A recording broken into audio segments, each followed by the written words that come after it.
Fourthly, அவர் ஒரு மனிதனுக்கு மற்ற இன்னொரு மனிதனுக்கு தீர்க்காயுசை கொடுக்க முடியாது.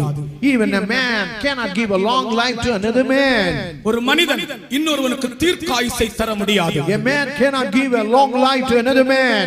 ஆனால் எஸ்ராவின் புத்தகம் 6ஆம் அதிகாரம் 10ஆம் வசனம் கூறுகிறது, அவர்தான் ராஜாக்களுக்கு தீர்க்காயுசை தருகிறாராம்.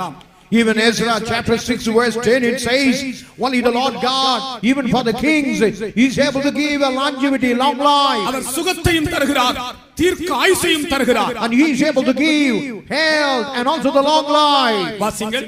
எருசலேமில் இருக்கிற ஆசாரியர்கள் பரலோகத்தின் தேவனுக்கு சுகந்த வாசனையான பலிகளை செலுத்தி ராஜாவுக்கும் அவன் குமாரருக்கும் தீர்க்காயுசு உண்டாக மன்றாடும்படிக்கு இப்படி செய்யப்படுவதாக. ராஜாவுக்கு தீர்க்காயுசு உண்டாக அந்த தேவனை நோக்கி மன்றாடும்படியாக ஒரு ஆலயம் கட்ட வேண்டும் என்று அவன் சொல்லுகிறான். Now the king may have a long life, a temple of God may be built in that place. இன்றைக்கு இந்த உலகத்தில் இருக்கிற அனைத்து மனிதர்களும் அறிய வேண்டிய ஒரு காரியம், தேவன் மனிதனுக்கு சுகத்தையும் தருகிறார், தீர்க்காயுசையும் தருகிறார். The whole man in the world, they must know God is able to give health and able to give a long life. கர்த்தருக்கு ஸ்தோத்திரம். Pray to the holy name. உனக்கு உன் சரீரத்தில் உள்ள அந்த வியாதியை குறித்துள்ள ஒரு வேதனையாக இருக்கலாம்.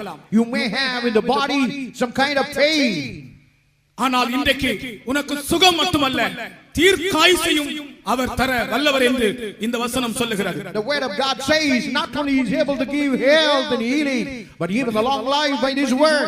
உலகத்தில் மனிதனை வாட்டி வதைக்கிற இன்னொரு பயங்கர வல்லமை கொடிய வியாதிகள். Even what he great to be dominating and able to nurture touch a man is a terrible sicknesses. ஒரு நாள் ஒரு வியாதியஸ்தனை நான் சந்தித்தேன். One day I met one sick man. அவருடைய உடல் எல்லாம் கருப்பாக இருந்தது. And I saw him, the whole body turned to be black. அவர் உட்கார முடியவில்லை, படுக்க முடியவில்லை, நிற்க முடியவில்லை. நான் என்ன செய்யட்டும், என்னை கொண்டு போடுங்கள் என்று சொல்லிக் கொண்டே இருந்தார். And he was saying that he was not able to sit, he was not able to stand, he was not able to lie. He said, kill me. ஏன் இந்த உங்களுக்கு இப்படி சம்பவித்தது ஏன் என்று கேட்டேன். Then I asked him, why it all happened to you? அதிக மருந்துகளை உபயோகித்ததனால் அந்த மருந்துகள் இப்படி என்னை மாற்றி விட்டது என்று சொன்னார். And he told as he used excessive medicine, all had changed him to this kind of terrible state. அதிக மருந்துகளை உபயோகித்ததின் பக்க விளைவாக அவருடைய சரீரம் அப்படிப்பட்ட பயங்கர கொடிய வேதனை உள்ள சரீரமாக மாறிவிட்டது. As he had used much medicine, the side effect, the whole body turned into that terrible state. அவருக்கு முன்பாக இதே வசனத்தை வாசித்தேன். And even before him I read the same verse. கர்த்தரால் ஆகாத காரியம் உண்டோ? Is anything is impossible hard for the Lord? தேவனால் எல்லாம் கூடும். It is all possible by God. இந்த வசனத்தை வாசித்து ஜெபித்து நாங்க ரெண்டு பேர் ஜெபித்து திரும்பினோம். And we too just we prayed and left that place. பிரியமானவர்களே, நான் மிகைப்படுத்தி சொல்லவில்லை, நான் இருக்கிறதை இருக்கிற வண்ணமாக சொல்லுகிறேன். அடுத்த முறை நான் அவருடைய வீட்டுக்கு போகும்போது அவர் தன்னுடைய வீட்டு தோட்டத்திலே மண்வெட்டி வைத்து பூஞ்செடிகளை நட்டு கொண்டிருக்கிறார். But I don't want to magnify, I don't want to tell in an extraordinary way. The next time when I went to the house, I saw he was with a spade, he was working in the garden. என்னை கொண்டு போடுங்கள், என்னை கொண்டு போடுங்கள் என்று சொன்ன மனிதன் இப்பொழுது நல்ல சுகத்தோடு வீட்டு தோட்டத்திலே வேலை செய்து கொண்டிருக்கிறார். Now he told to kill him, but now with all health, healing, he was working in his garden.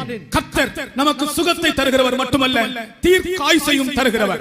Not only the Lord God give health, but he is able to give a long life. ஆனால் இது மனிதனால் கூடாத காரியம். But it is impossible by man. மனிதன் ஒரு மனிதனுக்கு தீர்க்காயுசை கொடுக்க முடியாது. A man with another man, in no way he could give a long life. கர்த்தர் நமக்கு தீர்க்காயுசை தர வல்லவர். But the Lord God is capable to give a long life.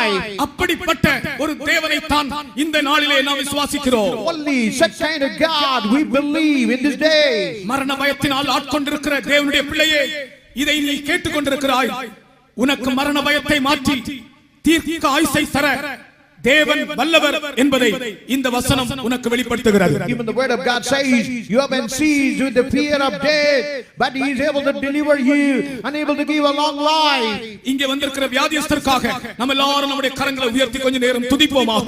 The people who have sickness, let us lift up our hand and praise God for some time. வியாதியிலிருந்து விடுதலையும் தீர்க்காயுசையும் தருகிற தேவனை துதியுங்கள். Let us praise God who is able to give health and able to give a long life. Amen.